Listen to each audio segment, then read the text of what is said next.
Welcome to பணியும் வாய்ப்பும்.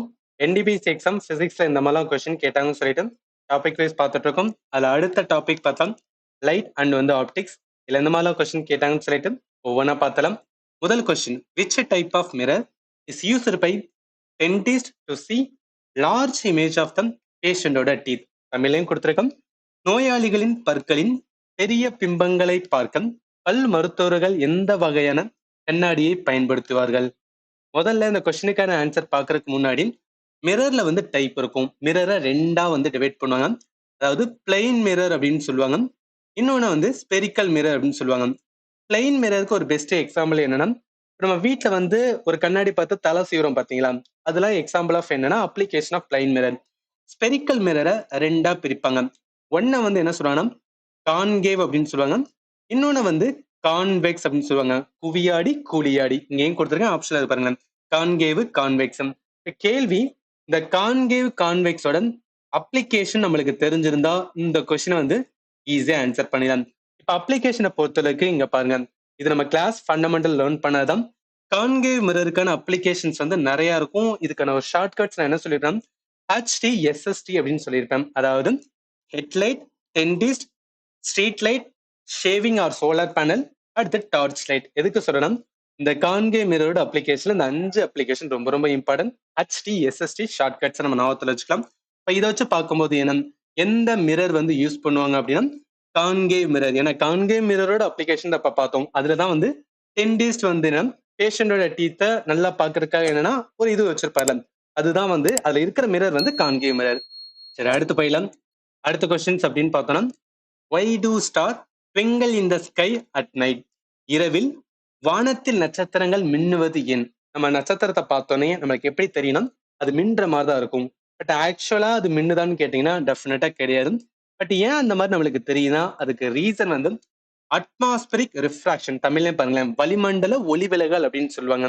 அது என்ன வளிமண்டல ஒளிவிலகல்னா, இப்ப நட்சத்திரம் இருக்கு பாத்தீங்கன்னா, அந்த நட்சத்திரத்தோட லைட் வந்து நம்ம பூமிக்கு வரும்போது பூமியில என்ன இருக்கு, நம்மளோட வளிமண்டலம் இருக்கு.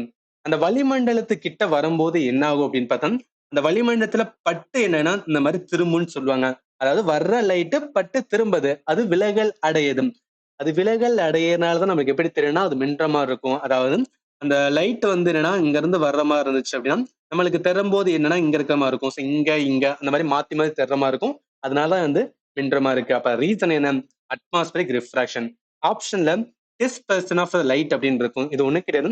இந்த மழை பெய்யும் போது வானவில்ல வரும் பாத்தீங்களா, அந்த வானவில்ல கல்லெல்லாம் இருக்குல்ல, அது என்ன ஆகுதுன்னா லைட் டிஸ்பர்ஷன் ஆகுதுன்னு சொல்லுவாங்க. ஸ்பெக்டிங் ஆஃப் ஒயிட் லைட். ஏன் சொல்றேன்னா இங்க ஒரு ஆப்ஷன் இருந்து பாருங்களேன், டிஸ்பர்ஷன் ஆஃப் த லைட் வந்து ரிலேட்டட் டு என்ன அப்படின்னா ப்ராப்பரா அந்த லைட்ல இருக்கிற எல்லா கலருமே வெளிவரதுக்கான ரீசன். அப்ப இது வராது. அட்மாஸ்பரிக் ரிஃப்ராக்ஷன் கரெக்டானது. அதனால ஆன்சர் பி தான் வரும். அட்வான்ஸ் லைட் ஹாட் ஏர் சம்பந்தப்பட்டது கிடையாது. அப்ப ஈஸியா என்ன சொல்லிடலாம், செகண்ட் தான் வந்து கரெக்டான ஆன்சர். சரி, அடுத்து போயிடலாம். தேர்டு கொஸ்டின்ஸ் அப்படின்னு பார்த்தோம்னா, ability of the eye to focus on both near and distant object by adjusting its focal length called the dash of the eye. அது பேர்ல இருக்கு பாருங்க, ஒரு ஏதோ ஒண்ணு அட்ஜஸ்ட்மெண்ட் பண்றாங்களா. ஸோ அட்ஜஸ்ட்மெண்ட் வரும்போது என்னன்னா அது அக்காமடேட் பண்ணுது. அது என்ன பண்ணுது அப்படின்னு பார்த்தோம்னா ஈஸியா வந்து ஏத்துக்கிறதுன்னு அர்த்தம். அப்ப அக்காமடேஷன் தான் இந்த கொஸ்டினுக்கான ஆன்சர். ஈவன் இது நார்மல் இங்கிலீஷ் மீனிங்கோட நம்ம கனெக்ட் பண்ணும்போது கூட இந்த கொஸ்டின் ஈஸியா ஆன்சர் பண்ணலாம். சூட்டபிலிட்டி வராது, அட்ஜஸ்ட்மெண்ட் வராது, ரிஃப்ராக்ட்னஸ் வராது. கரெக்டான ஆன்சர் வந்து ஏ, அக்காமடேஷன் தான் வரும். சரி, அடுத்து போயிடலாம். நாலாவது question, traveller in dessert often ten to have an optical illusion of the sheet of water where none actually exists. What is this call? நம்ம அடிக்கிற வெயிலுக்கு நம்மளே பார்த்துறப்போம் ரோட்ல வந்து காணல் நீர் மாதிரி இருக்கும்ல, அதே தான் வந்து டெசர்ட்ல வந்து சில டிராவலர்ஸ் பாக்குறாங்களாம். அதுக்கு பேர் என்ன சொல்லுவோம், தமிழ்ல வந்து காணல் நீர். அதை இங்கிலீஷ்ல என்ன சொல்லுவோம்னா மிராஜ் அப்படின்னு சொல்லுவோம். இதை நோட் பண்ணிக்கங்க. ஏன் சொல்றேன் அப்படின்னா நம்ம எக்ஸாம்ல எழுதும் போது அவன் காணல் நீர்னு தமிழ்ல கொடுக்க மாட்டான், மிராஜ் அப்படின்னு தான் தமிழ்லயும் கொடுப்பான். ஸோ அதனால காணல் நீருக்கு தமிழ்ல வந்து மிராஜ். ஸோ அதனால ஆன்சர் வந்து சி தான் வரும். ஸ்கேட்டரிங் வராது, ரிஃப்ளெக்ஷன் வராது, டைவர்ஷன் வராது. ஈவன் இது வந்து இமேஜ் இந்த இருக்கு பாருங்க, ஏதோ அந்த இடத்துல வந்து தண்ணி இருக்கிற மாதிரி இருக்கும், பட் ஆக்சுவலா அது தண்ணி கிடையாது. இது வந்து ஆப்டிக்கல் illusion. இந்த மாதிரி இருக்கிறதா மிராஜ் அப்படின்னு சொல்றது. சரி, அடுத்து போயிடலாம். ஃபிஃப்த் கொஸ்டின் பாருங்க, ability of a medium to refract light is also expressed in term of. அதாவது ஒண்ணும் கிடையாது, ஒரு ஊடகம் இருக்குன்னு வச்சுக்கலாம். ஏதோ ஒரு ஊடகம், சாலிடா இருக்கலாம், லிக்விடா இருக்கலாம், கேஸா இருக்கலாம். அதன் வழி ஃபார் எக்ஸாம்பிள் இப்ப சாலிட் இருக்குன்னா அதன் வழியே லைட் வந்து போகும்போது இது இந்த லைட் உள்ள போகுதா போகாதா அதை எதை வச்சு சொல்லுவாங்கன்னா அந்த மீடியம் அந்த ஊடகத்தோட டென்சிட்டியை பொறுத்து வந்து சொல்லுவாங்க. ஸோ ஒரு பொருள் இருக்குன்னா அந்த பொருளோட டென்சிட்டி எவ்வளவு இருக்கோ அதை பொறுத்து என்ன சொல்லலாம்னா அந்த மீடியத்துக்குள்ள ரிஃப்ராக்டர் லைட் வந்து நடக்குமா நடக்காதான்னு சொல்ல முடியும். அப்ப என்ன எதை பொறுத்து ஒரு ஒளி விலகல் அடையறதை நம்ம சொல்ல முடியும்னா ஊடகத்துக்குள்ள டென்சிட்டியை பொறுத்து. அதனால ஆப்டிக்கல் டென்சிட்டி இந்த கொஸ்டின் கரெக்டான ஆன்சர். வால்யூம் வராது, மாஸ் வராது, இல்யூஷன்ஸ் வராது. இங்க என்ன சொல்லணும் அதை அந்த இடத்துல கொடுத்துருக்கேன். ஆப்டிக்கல் டென்சிட்டி தான் வரும், வால்யூம் வராது, ஆப்டிக்கல் வந்து மாஸ் வராது. அடுத்து போயிடலாம். அடுத்து 6th கொஸ்டின் பாருங்க. The center of a reflecting surface of a spherical mirror. நான் சொல்லிக்கிறேன் ஸ்பெரிக்கல் மிரர்ல ரெண்டு இருக்கு, ஒண்ணு concave, convex. It's a point called அப்படின்னு சொல்றாங்களே, ஒண்ணும் கிடையாதுங்க. இந்த கான்கேவா இருந்தாலும் சரி, கான்வெக்ஸா இருந்தாலும் சரி, அதுல சில வந்து இம்பார்ட்டன்ட் டேர்ம்ஸ் அப்படின்னு சொல்லுவாங்க. அது என்ன இம்பார்ட்டன்ட் டேர்ம்ஸ் அப்படின்னா இங்க இருக்கு பாருங்களேன். இதுதான் ஒரு ஸ்பெரிக்கல் மிரர்னு சொல்றேன்னு வச்சுக்கலாம். ஒன்னு வந்து என்ன சொல்லுவோம்னா கான்கேவ் அப்படின்னு சொல்லுவோம், இன்னொன்னு வந்து கான்வெக்ஸ் அப்படின்னு சொல்லுவோம். இந்த ரெண்டு மிரர் ஏன் ஸ்பெரிக்கல் மிரர் அப்படின்னு சொல்றாங்கன்னா காரணம் வந்து இப்போ இந்த மிரர் இதுதான் வந்து மிரர் பார்ட் ரைட்டா, இது வந்து கான்கேவ், இந்த பகுதி வந்து கான்வெக்ஸம். இந்த மிரரை நம்ம இமேஜினரியா இது பண்ணோம் அப்படின்னு பார்த்தா, அதாவது இமேஜினரியா இதை வந்து கிரியேட் பண்ணோம், அது ஒரு கோள வடிவத்துல இருக்குன்னு சொல்லுவாங்க. அதாவது ஒரு கோள வடிவத்துல இருக்கல அதுல ஒரு பகுதி எடுத்து பார்த்தா அந்த பகுதி தான் வந்து கான்வெக்ஸா இருக்கும், கான்கேவா இருக்கும். அப்படி இருக்கிறதுல இந்த ரெண்டு மிரலுமே இந்த மைய பகுதி இருக்கு பாத்தீங்கன்னா, அந்த மைய பகுதி என்ன சொல்லுவாங்கன்னா மைய பகுதியை போல் அப்படின்னு சொல்லுவாங்க. நம்மளுக்கு கேள்வி வந்து இதான் கேட்டிருக்காங்க. என்ன கேட்டிருக்காங்கன்னா இங்க பாருங்க, ஒரு ஸ்பெரிக்கல் மிரர் இருக்கு. ஸ்பெரிக்கல் மிரர் கான்கேவ் இல்ல கான்வெக்ஸ். அதுல centre of the reflecting surface, ஒரு மிரரோட நடு பகுதி என்ன சொல்லுவாங்கன்னா போல் அப்படின்னு சொல்லுவாங்க. அதனால இந்த கொஸ்டினுக்கு ஆன்சர் வந்து இதா வரும். மிச்சம் இருக்கிற பாயிண்ட் இருக்கு பாத்தீங்களா, அதாவது அந்த இமேஜினரியா நம்ம ஒரு ஸ்பெரிக்கல உருவாக்கணும்னா அதோட மையப்பகுதி வந்து சென்டர் ஆஃப் த கர்வேச்சர் சொல்லுவாங்க. இந்த சென்டர் ஆஃப் த கர்வேச்சருக்கும் போலுக்கும் மையப்பகுதி வந்து ஃபோக்கஸ் அப்படின்னு சொல்லுவாங்க. இந்த மூணு இதுல நம்ம ஒரு கோடு வரைஞ்சோம் அப்படின்னு பார்த்தா அதை என்ன சொல்லுவாங்கன்னா பிரின்சிபல் ஆக்சிஸ் அப்படின்னு சொல்லுவாங்க. இதெல்லாமே ஆப்ஷன் இருந்ததுனால பிரின்சிபல் ஆக்சிஸ் என்ன, சென்டர் ஆஃப் த கர்வேச்சர் என்ன, ஃபோக்கஸ் என்ன தெரிஞ்சுக்கலாம். இது அப்கமிங்ல கேட்க நிறையவே சான்சஸ் இருக்கு. எல்லாமே பேசிக்கான கான்செப்ட் நம்மளுக்கு தெரிஞ்சிருக்கணும். சரி, அடுத்து போயிடலாம். 7th கொஸ்டின்ஸ் அப்படின்னு பார்த்தோம்னா which one of the following principle related to solar power system. நம்ம எல்லாருக்குமே தெரியும் சோலார் பேனலை வச்சு என்ன பண்ணுவாங்க அப்படின்னு பார்த்தோம்னா எலக்ட்ரிசிட்டி வந்து ப்ரொடியூஸ் பண்ணுவாங்க. சோலார் எனர்ஜினா என்ன, லைட் எனர்ஜி. பட் அதுல ஆக்சுவலா நடக்கிற வந்து பிரின்சிபல் என்ன சொல்லுவாங்கன்னா போட்டோ வோல்டேக் எஃபெக்ட் அப்படின்னு சொல்லுவாங்க. அது என்ன போட்டோ வோல்டேக் எஃபெக்ட் அப்படின்னு கேட்டீங்கன்னா சூரியனோட ஒளி அந்த சோலார் பேனல்ல படும்போது என்ன எமிட் ஆகணும், எலக்ட்ரான் வந்து எமிட் ஆகும்னு சொல்லுவாங்க. அந்த எலக்ட்ரான் எமிட் ஆகிற அந்த பிரின்சிபல் பேரு photo electric effect. Emission of electron when light hit the material வந்து போட்டோ எலக்ட்ரிக் எஃபெக்ட். இந்த மாதிரி எலக்ட்ரான் வந்து எமிட் ஆனோனையும் அந்த எலக்ட்ரான் எல்லாத்தையும் சேவ் பண்ணி ஒரு இடத்துக்கு கொண்டு வராங்க. அது கொண்டு வந்து என்ன பண்ணுவாங்கன்னா பொட்டன்ஷியல் டிஃபரன்ஸ் வந்து கிரியேட் பண்ணுவாங்க. ஸோ பொட்டன்ஷியல் டிஃபரன்ஸ் வந்து கிரியேட் பண்ணுவாங்க. பொட்டன்ஷியல் டிஃபரன்ஸ் ஒன்றும் கிடையாது, மின்னழுத்த வேறுபாடு. வோல்டேஜ் தான் வந்து என்ன சொல்லுவோம்னா பொட்டன்ஷியல் டிஃபரன்ஸ் அப்படின்னு சொல்லுவோம். எதுக்காக வோல்டேஜ் கிரியேட் பண்ணுவாங்கன்னா அந்த வோல்டேஜை வச்சுதான் வந்து கரண்ட் ப்ரொடியூஸ் பண்ண முடியும். கரண்ட்னா ஒண்ணு கிடையாது, எலக்ட்ரானோட ஃப்ளோ இருக்கணும். ஸோ எலக்ட்ரான் எமிட் ஆயிருச்சு, அப்படி எலக்ட்ரான் எமிட் ஆனதை ஃப்ளோ பண்ண வைக்கிறதுக்கு ஒரு பொட்டன்ஷியல் டிஃபரன்ஸ் வேணும். அந்த பொட்டன்ஷியல் டிஃபரன்ஸை கிரியேட் பண்ற அந்த கான்செப்ட் இருக்குல்ல, பிரின்சிபல் இருக்குல்ல, அதுக்கு பேர் தான் போட்டோ வோல்டேக் எஃபெக்ட். அப்ப ஹோல் பிரின்சிபல் நம்மளுக்கு தேவை எலக்ட்ரிசிட்டியை ஜெனரேட் பண்ணணும். எலக்ட்ரிசிட்டியை அந்த எண்ட்ல எது ஜெனரேட் பண்ணும், இந்த பிரின்சிபல் தான் ஜெனரேட் பண்ணும். அதனாலதான் இந்த கேள்வியில the solar power system based on the principle என்ன சொல்லணும், photovoltaic not photoelectric. Photoelectric part of வரும், அந்த ஃபர்ஸ்ட் எலக்ட்ரான் எமிட் ஆகுது பார்ட் ஆஃப் வரும்.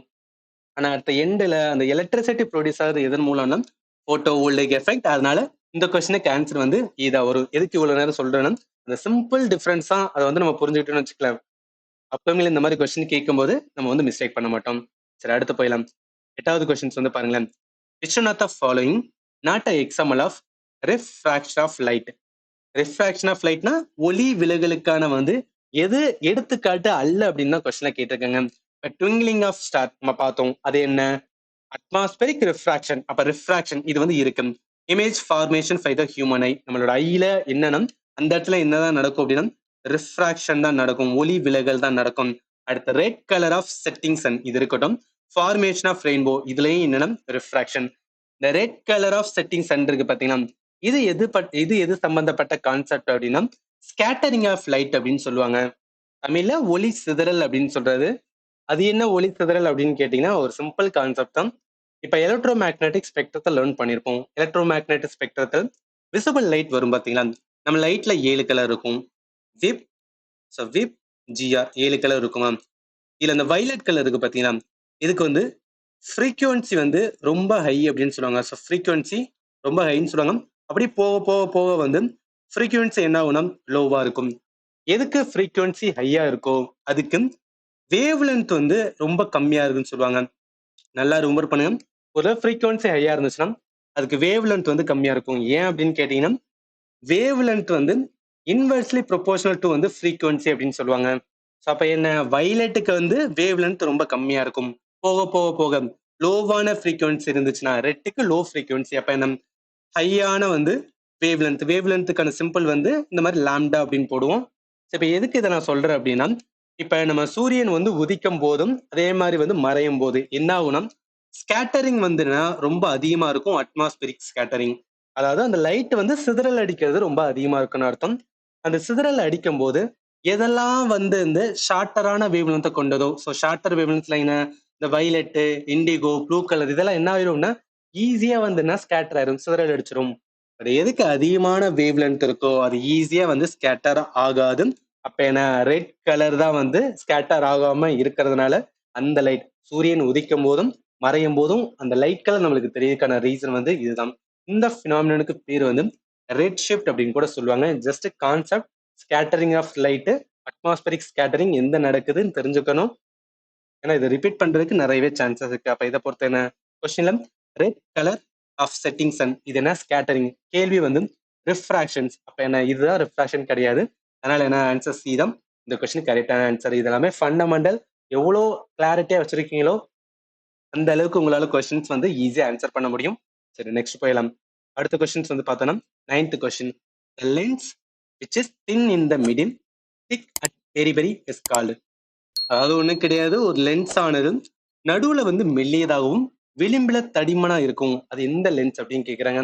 எப்படி மிரர்ல வந்து கான்வெக்ஸ் மிரர், கான்கேவ் மிரர் இருக்கோ அதே மாதிரி வந்து லென்ஸ்லயுமே என்னன்னா 2 தான் பிரிப்பாங்க.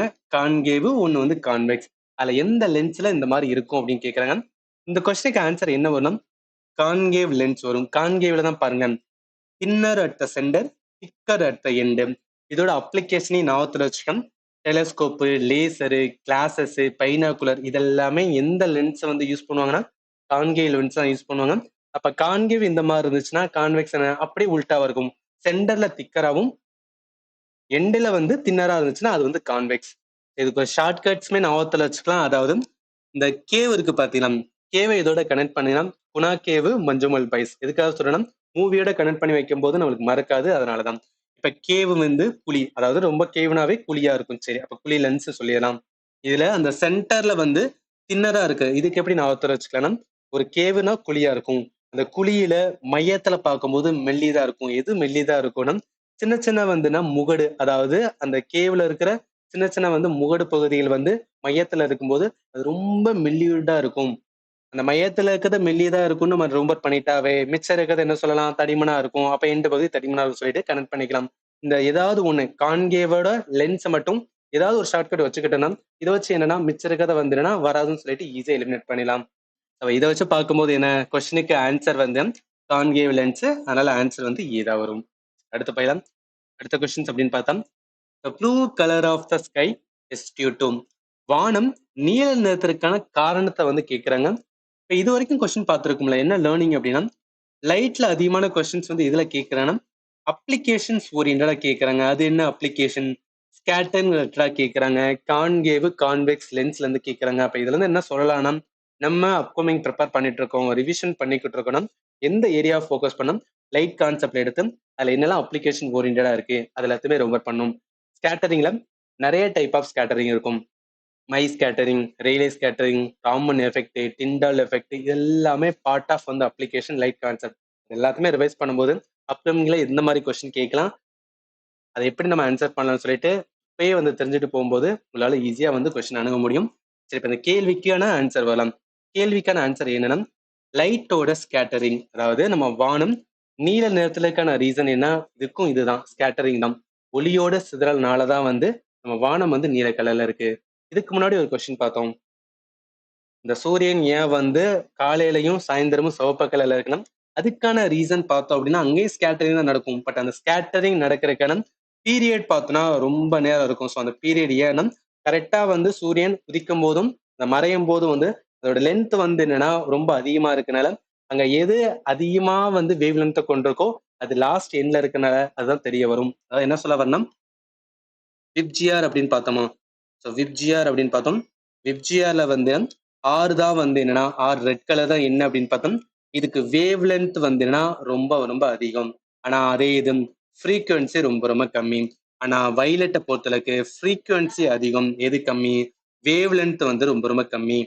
இப்ப இதுல எப்படி நடக்குது அப்படின்னு பார்த்தா, அதாவது நம்ம பூமியா நீல கலர்ல இருக்கணும். இந்த இடத்துல என்னன்னா ஸ்கேட்டரிங் நடக்கும். ஆனா அந்த ஸ்கேட்டரிங் நடக்கல.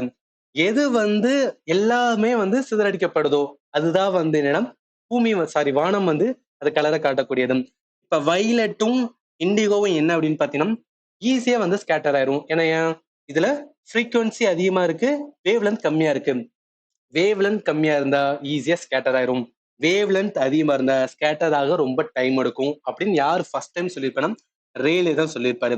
அதன்படி என்னன்னா இந்த வைலட் கலரும் இண்டிகோ கலரு ப்ளூ கலர் எல்லாமே ஃபாஸ்டா ஸ்கேட்டர் ஆகும். ஃபாஸ்டா ஸ்கேட்டர் ஆகும் போது நம்மளுக்கு ஒரு டவுட் வரலாம், வைலட் கலர் தானே எனக்கு தெரியணும், அப்ப வானம் வைலட்டா தானே இருக்கணும், ஏன் ப்ளூ கலர்ல இருக்கிறேன்? இந்த வைலட்டும் இண்டிகோவும் நம்ம கண்ணுக்கு வந்து சென்சிட்டிவ் கிடையாது.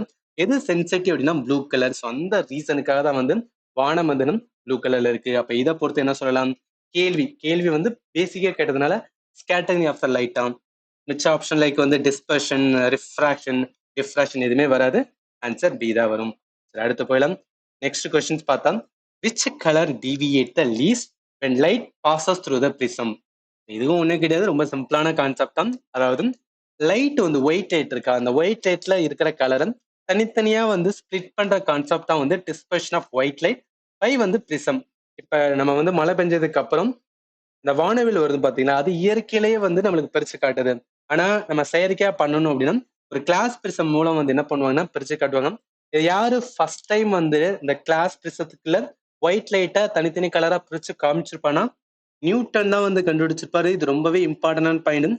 ஏன்னா நார்மலா வந்து நிறைய ஸ்டூடெண்ட் நியூட்டன் இதோட வந்து ரொம்ப பண்ணுவாங்கன்னா லா ஆஃப் மோஷன், இயக்க விதிகள், 3 இயக்க விதிகள் சொல்லியிருக்காரு, இதோட தான் கனெக்ட் பண்ணுவாங்க. பட் இருந்தாலும் இதுவுமே அவர் பண்ணியிருப்பாரு, இந்த ரிசர்ச்சுமே பண்ணியிருப்பாரு.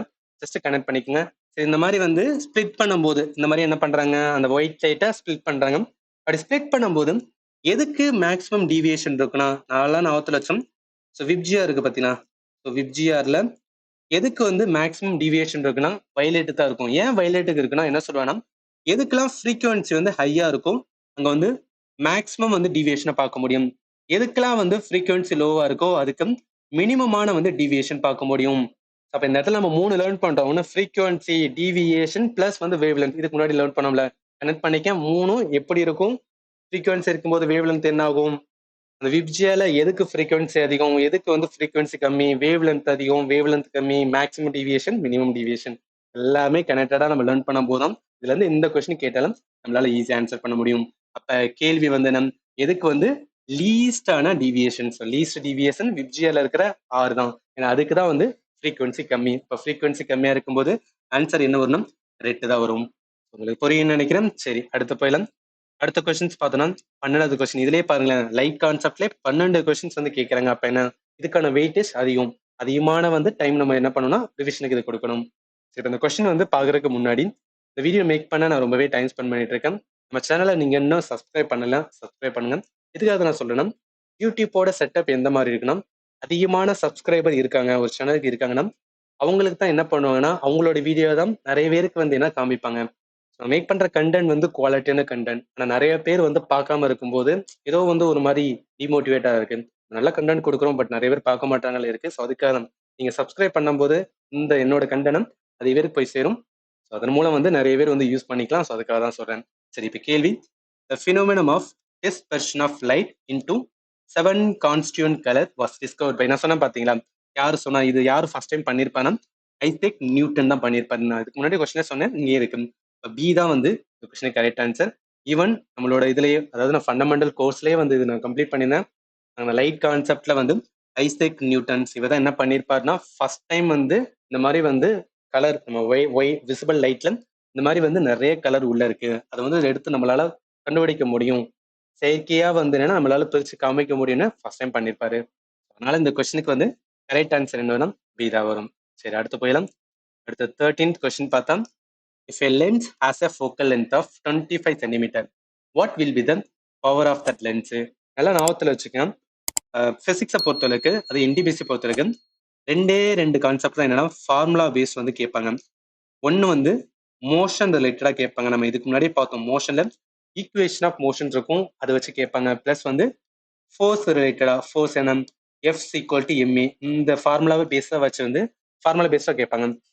செகண்ட் பார்த்தோன்னா இதுல இருந்து கேட்பாங்க, இந்த லைட் கான்செப்ட் தான் கேட்டே ஆகணும். லைட்ல இதை வச்சு கேட்பாங்கன்னா, இங்க கேட்டிருக்காங்க பாருங்க, பவர் ஆஃப் த லென்ஸ், இதை வச்சு தான் கேட்பாங்க. பவர் ஆஃப் த லென்ஸுக்கு formula P equal to 1/f சொல்லுவாங்க. அதாவது ஃபோக்கல் லென்த்தோட எதுக்கு வந்து இன்வெர்ஸ்லி ப்ரொபோர்ஷனா இருக்குன்னா பவர் இருக்கும். ஃபோக்கல் லென்த்தோட வேல்யூ கொடுத்துருக்காங்க 25 சென்டிமீட்டர். எப்போதும் ஃபோக்கல் லென்த்தை எதுல எடுக்குன்னு சொல்லுவாங்கன்னா மீட்டர்ல வந்து எடுக்கணும்னு சொல்லுவாங்க. அப்ப என்ன 25 சென்டிமீட்டர் இருக்கா? ஸோ 25 சென்டிமீட்டர் இருக்கு. நான் என்ன பண்ணுவேன்னா அது மீட்டருக்கு கன்வெர்ட் பண்ணுவேன். மீட்டர் என்ன, 100 மீட்டர், சாரி 1 மீட்டர் என்பது வந்து 100 வந்து சென்டிமீட்டர், ரைட்டா? ஸோ 1 மீட்டர் என்பது 100 சென்டிமீட்டர். அப்ப இங்க 25 மீட்டர் தான் இருக்குன்னா என்ன ஆகும்? 0.25 வந்து மீட்டரா வரும், ரைட்டா? ஸோ ஏன்னா 100 சென்டிமீட்டர் வந்து 1 மீட்டர் சொல்லும் போது 25 சென்டிமீட்டர் என்ன இருக்கும்? 1 மீட்டர்ல பாதி, அதாவது 4 மடங்குல. அப்ப என்ன 0.25 மீட்டர் அப்படின்னு எடுப்பேன். அப்ப P is equal to 1/0.25 எடுப்பேன். 1/0.25 என்ன அப்படின்னா 4 அப்படின்னு எடுக்கலாமா? ஏன்னா இந்த சைடு நான் 2 தானே வரணும்னா இந்த 2 ஜீரோ ஆட் பண்ணுவேன். அப்ப 25 4 25 100. அதனால என்ன 4. டி மீன்ஸ் ஒன்றும் கிடையாது, டயாப்டர் அப்படின்னு சொல்லுவாங்க. ஸோ டயாப்டர் அப்படின்னு சொல்லுவாங்க. டயாப்டர் மீன்ஸ் வந்து என்னன்னா பவருக்கான வந்து யூனிட், எஸ் யூனிட். அதனால இந்த கொஸ்டினுக்கு ஆன்சர் என்னன்னா இதான் வரும். சிம்பிள் கொஸ்டின் தான், பட் என்னன்னா இந்த மாதிரிலாம் கொஸ்டின் இருக்குன்னு சொல்லிட்டு நம்ம ஆல்ரெடி வந்து ப்ரிப்பேரா இருந்தோம்னா கேட்கும் போது ஈஸியா ஆன்சர் பண்ணிடலாம். சரி, அடுத்து போயிடலாம். அதான் நீங்க என்ன சொல்லணும் அதை இந்த இடத்துலயும் கொடுத்துருக்கேன். ஈவன் நம்மளோட ஃபண்டமெண்டல் டாபிக்ல இது என்சிஆர்ல அப்படியே கொடுத்த கொஸ்டின் தான், எங்கேயும் கொடுத்திருந்தேன். அதே கொஸ்டின் தான் எக்ஸாம்லயும் கேட்டிருக்காங்க பாருங்க. 25 சென்டிமீட்டர் தான் கேள்வியிலும் என்னன்னு பாருங்க, 25 சென்டிமீட்டர் தான். அப்ப என்னன்னா பேஸ் கொஸ்டின் எடுக்கிற பேஸ் எங்க தான் இருக்கும்னா ஸ்கூல் புக் தான். ஸ்கூல் புக் வந்து என்சிஆர்ல தான் கொஸ்டின் எடுப்பாங்க. ஸோ அதனால நீங்க வந்து ப்ரிப்பேர் பண்றீங்க, நான் வந்து புக்கை வச்சு லேர்ன் பண்றேன். என்சிஆர்ல இருக்கிற சயின்ஸ் கான்செப்ட், பிசிக்ஸ் கான்செப்டை நல்லா ரிவைஸ் பண்ணுங்க. கண்டிப்பா கொஸ்டின் அதுல தான் மாட்டும். சரி, அடுத்த கொஸ்டின் போயிடலாங்க. அடுத்த கொஸ்டின் பார்த்தோன்னா அவ்வளவுதான். இதோட என்னன்னா 13 கொஸ்டின் வந்து லைட் கான்செப்ட் வந்து கேட்டிருக்கேங்க. எந்த மாதிரி கேட்டிருக்காங்கன்னு உங்களுக்கு புரிஞ்சிருக்கும், எங்க நீங்க ப்ரிப்பேர் பண்ணணும்னு தெரிஞ்சிருக்கும். இப்ப லாஸ்ட் ஒரு ரிமைண்டரா, அதாவது நம்ம சேனல்ல நான் ஆல்ரெடி ஃபண்டமெண்டல் கோர்சஸ் வந்து கவர் பண்ணி போட்டிருக்கேன். Physics, chemistry, biology. நான் சயின்ஸ் அண்ட் மேத்ல வந்து ரொம்ப ஸ்ட்ராங்கு, எனக்கு ரொம்ப பிடிக்கும் அந்த சப்ஜெக்ட். அதனால என்னன்னா அதை நான் கிளாஸா எடுத்துட்டு இருக்கேன். ஸோ நீங்க railway exam, SSC exam prepare பண்றீங்கன்னா நம்ம சேனலை நீங்க ஃபாலோ பண்ணலாம். இந்த கோர்ஸுக்கான லிங்க்குமே நான் கொடுக்குறேன், நீங்க வந்து செக் பண்ணி பார்த்துக்கலாம். இது என்ன அப்படின்னு பார்த்தீங்கன்னா நீங்க 59 வந்து பே பண்ண வேண்டியது இருக்கும். நீங்க என்னைக்கு பே பண்றீங்களோ அன்னையிலேருந்துன்னா 30 டேஸ் வந்து கணக்கெடுத்து அந்த 59 இருக்கும். இது யூடியூப்போட செட்டப்பே அந்த மாதிரி இருக்குனால என்னால வந்து என்ன இந்த கம்ப்ளீட்டா ஒரு என்ன சொல்றது 1 இயர் 2 இயர் அப்படின்னு கொடுக்க முடியல. I am saving some money for வந்து ஆப்புக்காக வந்து பார்த்துட்டு இருக்கேன். அந்த மணி வந்தோடனே நான் எல்லாத்தையும் கன்வெர்ட் டு வந்து எங்க போயிடலாம், ஆப்புக்கு போயிடலாம். அது வரைக்கும் வந்து அந்த யூடியூப் கோர்ஸ் தான். இது ஆல்சோ வந்து கம்ப்யூட்டர் கோர்ஸும் நான் கம்ப்ளீட் பண்ணி கொடுத்துருக்கேன், ஸ்ட்ராட்டஜிக்கும் கம்ப்ளீட் பண்ணி கொடுத்துருக்கேன். நீங்க வந்து செக் பண்ணி பார்த்துக்கலாம். சரி, நான் சொன்னது போக வேற ஏதாவது உங்களுக்கு டவுட் இருந்துச்சுன்னா இந்த வீடியோல கமெண்ட் செக்ஷன்ல மென்ஷன் பண்ணுங்க, நான் கண்டிப்பா உங்களுக்கு ஆன்சர் பண்றேன். அண்ட் ஃபைனலி தேங்க்யூ ஃபார் வாட்சிங் and have a nice day.